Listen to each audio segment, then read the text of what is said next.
ధనుసు రాశి వారికి డిసెంబర్ 2024 సంవత్సరం ఫలితాలు తెలుసుకునే ప్రయత్నం చేద్దాం.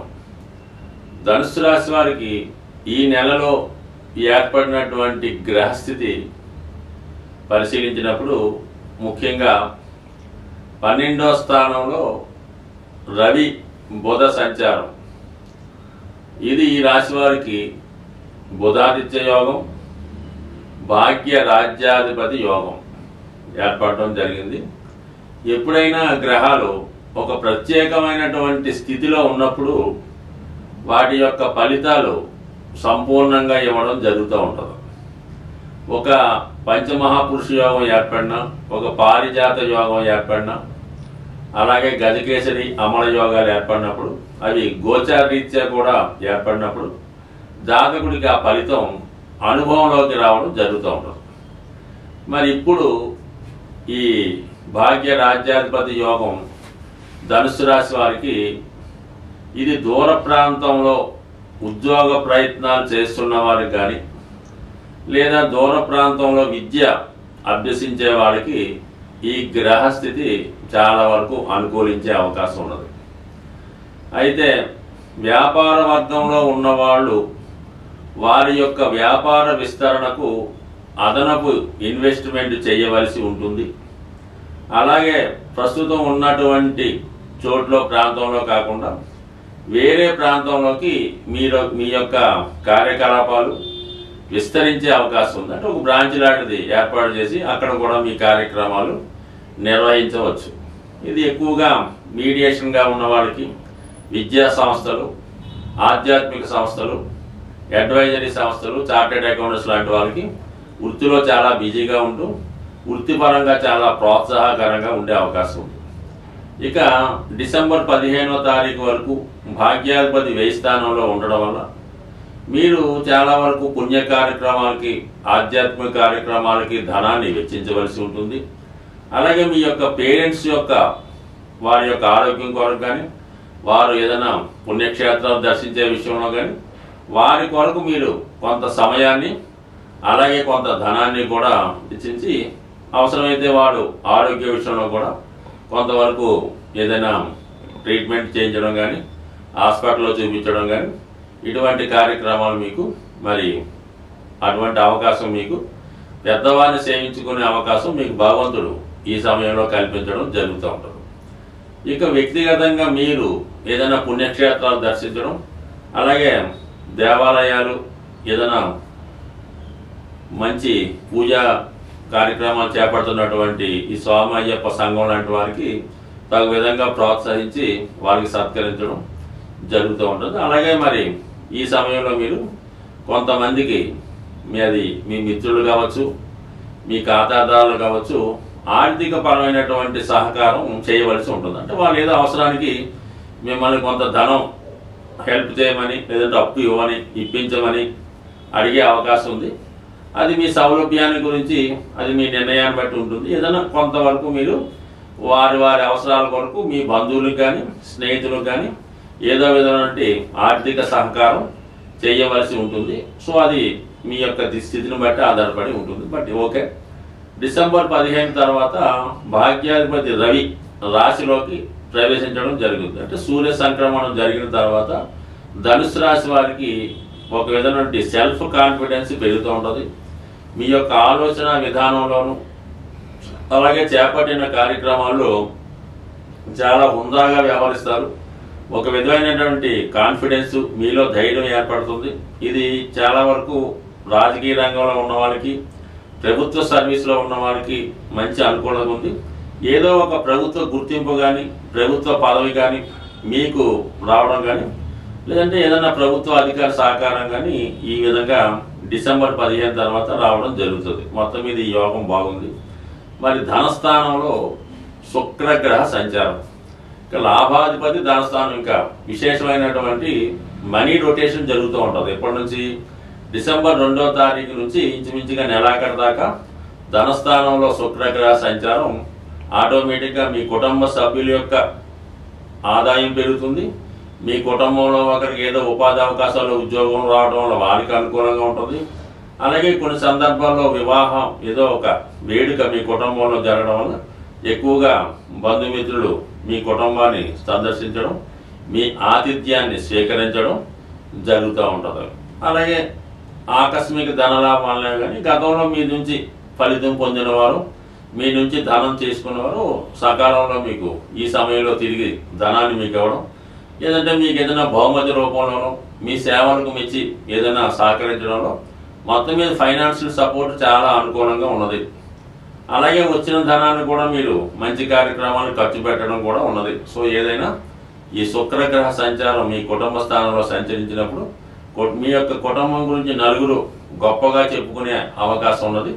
ఎప్పుడూ ఏదో ఒక బంధువులు మిత్రులు రాకపోకలతో అది ఒక సందడి వాతావరణం నెలకొనే అవకాశం ఉంది.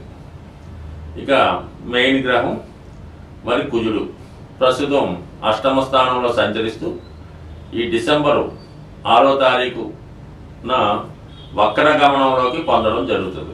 ఎప్పుడైతే మరి పూర్వపుణ్య స్థానాధిపతి అయినటువంటి కుజుడు వక్రగమనం పొందడం జరిగిందో ఆటోమేటిక్గా మీ యొక్క స్థిరాస్తులు భూముల యొక్క విలువ పెరుగుతుంది. తద్వారా మీ యొక్క అసెట్స్ విలువ పెరుగుతూ ఉంటుంది. అలాగే మీ యొక్క సంతానం యొక్క అభివృద్ధి, సడన్గా వాళ్ళకి ఏదైనా ఉద్యోగంలో ప్రమోషన్ రావడం, వారికి వృత్తిరీత్యా అభివృద్ధి కలగడం, వారు ఏదైనా స్థిరాస్తి కొనుక్కోవడం, మొత్తం మీద మీ సంతానం యొక్క అభివృద్ధి చాలా వరకు మీకు అనుకూలంగా ఉండే అవకాశం ఉంది.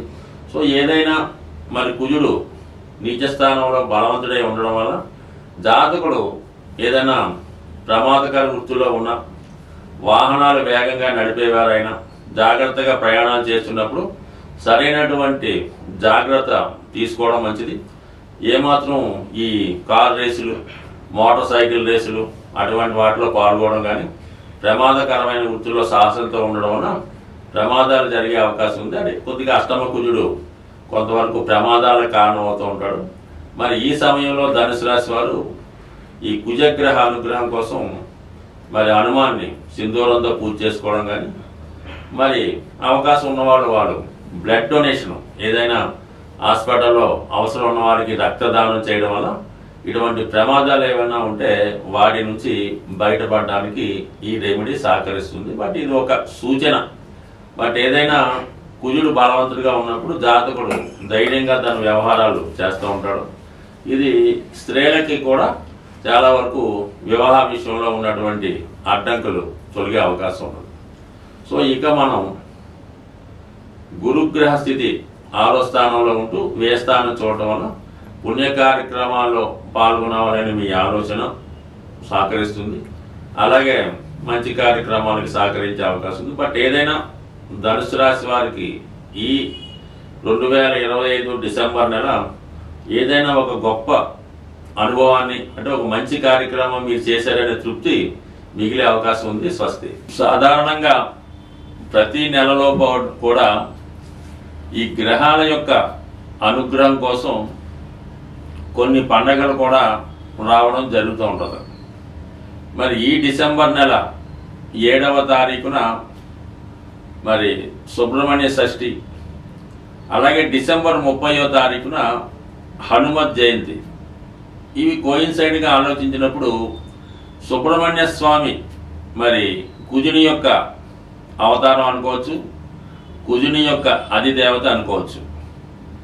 ఎవరైతే సంతాన సమస్యలతో బాధపడుతున్నారో, అంటే సంతానం కొరకు ఎదురు చూస్తున్న వాళ్ళు, అలాగే వివాహం కొరకు ఎదురు చూస్తున్నటువంటి వధూవరులు, వీళ్ళకి ఈ సుబ్రహ్మణ్య అనుగ్రహం తప్పనిసరి.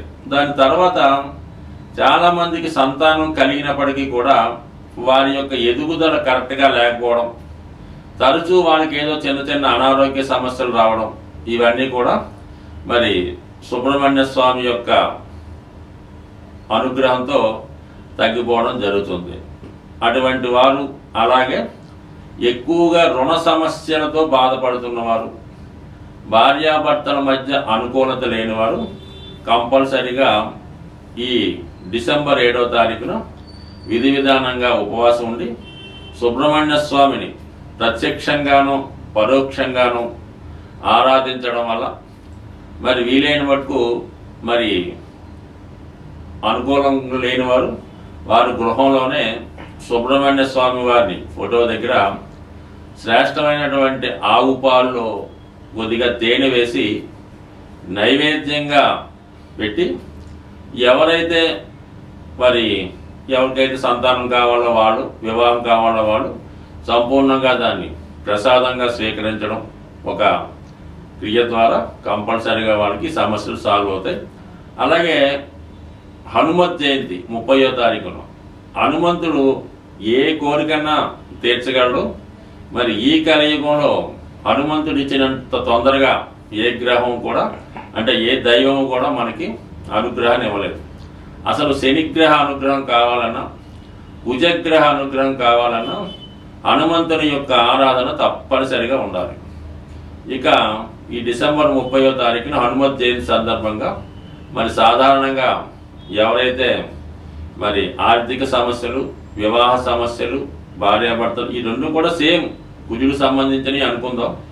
అటువంటి వారు ఈ హనుమత్ జయంతి రోజు తమలపాకులతో స్వామిని పూజ చేయించి అష్టోత్తరం అర్చించి, వీలైతే వడమాల అంటే తయారు చేయించవచ్చు, వడలో తయారు చేసి నైవేద్యంగా పెట్టి భక్తులకి పంచిపెట్టడం వల్ల చాలా వరకు వాళ్ళ యొక్క సమస్యలు సాల్వ్ అవుతాయి.